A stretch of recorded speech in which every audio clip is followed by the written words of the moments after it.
lumago magpakatibay kayo sa pananampalatayang itinuro sa inyo. Ayan. At lagi kayong magpasalamat sa Diyos.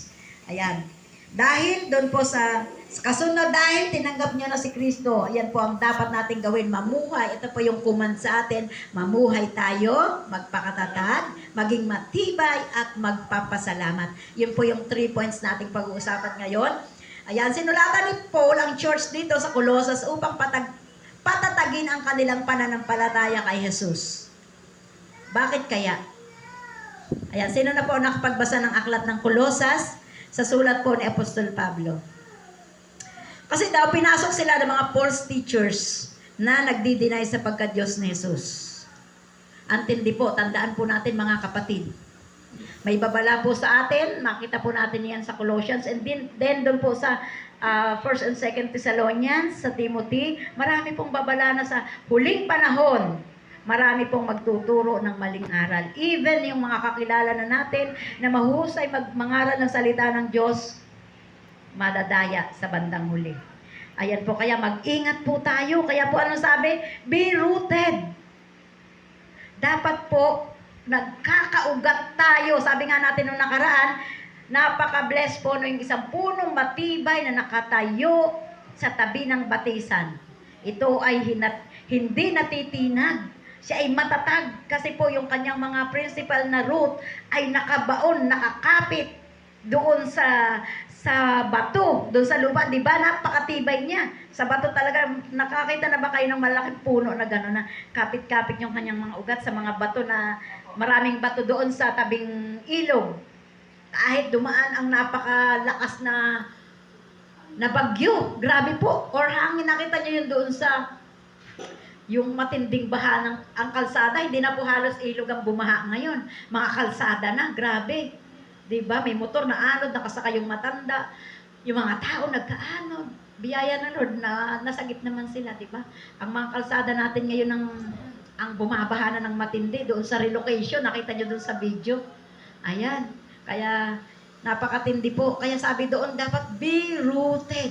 Amen. Dahil po sa last days, marami po mapapakinggan natin, ang ganda nilang mangaral, ang husay nila talagang mangaral. Pero tingnan po natin, meron pong ipinadala sa akin na message na doon po kasi sa Kainos, yung aming professor, si Bishop Santiago. Meron po siya doon na kilala natin na preacher na mahusay na nung mga unang panahon po ay kino-quote ko rin yung kanyang mga message. Pero dahil nga sa ating pag-aaral, nakita po natin doon at nakakalungkot. Ginamit niya yung book po ni Amos. Sa book po ni Amos. Sino nagbasa ng Amos?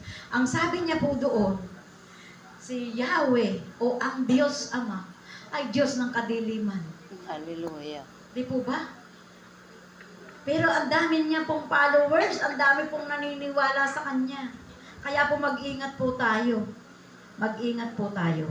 Kaya sabi nga po dito, sinulatan ni Paul ang church dito sa Colossus upang patatagin ang kanilang pananampalataya kay Jesus. Why? Kasi pinasok sila ng mga fake teachers na nagdi-deny sa pagka-Diyos ni Jesus. At alam na rin po natin yung iba.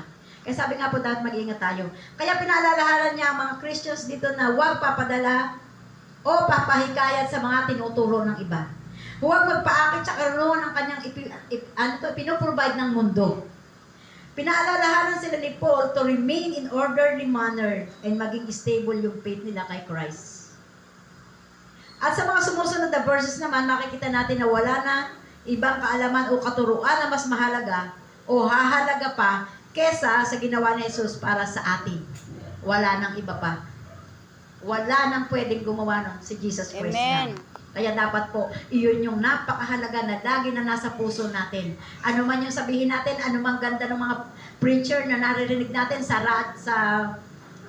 YouTube, sa TV, kahit saan natin pinakikinggan, dapat ako po bilang isang lingkod ng Diyos, mananampalataya, alam po natin meron po tayong discerning spirit. Once na may nagsasalita po, kahit napakaganda ng kanyang message, madidetermine po natin kung ito ba ay kay Christ. Dati nga po dito, Yung may ano dito, yung si pastor, si Sir Mark. Yan, kilala niyo din si Sir Mark na isa. Mark din yun eh. Amen. Nung nasa Karahobi pa po ako. Amen. Tapos maganda yung layunin niya. Napakaganda po. Kasi gusto niya ma-unite ang bawat churches. Maganda naman. Maganda yung puso niya, maganda. O di hinayaan ko siya, pumunta siya doon sa Karahobi. Naalala mo yun, Sister Helen. Ayan, bumaba siya doon. Nung una, mayroon ako kasing nilakad. Kasi tiwala ako kasi mananampalataya. Amen. Nung sumunod ulit na Sabado, pinakinggan ko po yung kanyang pagtuturo. Pero hindi ko po gusto. Even yung ibang ano. Then ako po yung makiat dito na nagtuturo. Siya, narinig ko po ang kanyang turo. At yun nga po, nakakalungkot. Nakakalungkot. Kasi kahit yung mananampalataya na, sabi nga, pero pag-usapan natin mamaya, yung mababaw na, yung mababaw pa, nadala po. Nadala po niya. Nawala sa gawain. Yun na po yung aking mga anak. Why? Sabi sa akin nito alam niyo si Emmanuel, masipag yung mga Bible niya nga po na mga English 3 yon. Meron siyang Bible na yan, ginagamit niya kasi nag-aaral din siya. Nasa akin po siya ngayon. Bakit siya nawala sa gawain? Dahil doon sa Paul teacher. Anong sabi niya? Ay okay lang naman na hindi ka magsimba, hindi ka dumaloong sa gawain, okay ka lang mag-inom. Why? Kasi ligtas ka na. Ay, hallelujah. Di po ba, narinig ko yung kaya inano ko, hindi ito nararapat. Simula nung sinabi ko sa kanya, hindi ka na pwedeng tumayo dito. At nakita po natin, umakit siya dun sa taas, nagtayo siya ng ibang church, nag-inom siya ng nag-inom, naglasing hanggang siya po ay nabugbog, na kontik na siyang mamatay, at siya po ay namatay na rin sa ngayon. Kaya, mag-ingat po tayo, mga kapatid. Mag-ingat po tayo. Hindi ko siya hahatulan kasi napakaganda po ng kanyang layunin. Ay, nagturo siya doon. Ang ganda. Ang ganda. Huwag tayong madala sa maganda. Pakinggan natin ang turo nila. Amen. Ayan po. Kaya yun nga po. Kaya nga po dito, sinulat daw din Apostle Paul para bigyan ng babala at paalala ang mga mananampalataya.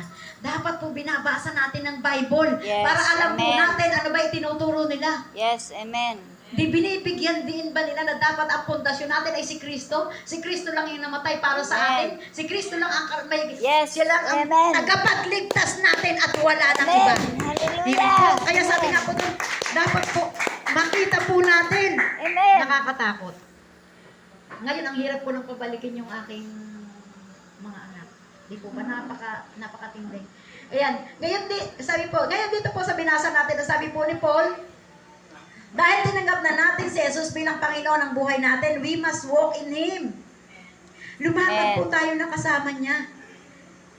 Kasi ang dami po natin talaga na, aminado ako, ang dami natin na talaga na nagagawa pa rin na hindi karapat-dapat, pero dapat kung kasama natin si Jesus, andun yung conviction ni Holy Spirit sa atin. Anak, nagkakamali ka na, anak, mali yan. Yes, amen. Pero once na lumayo tayo, mapapansin natin, sabi nga, yung aming sa LBTC na namin na yun, naririnig mo yung hear the voice of God.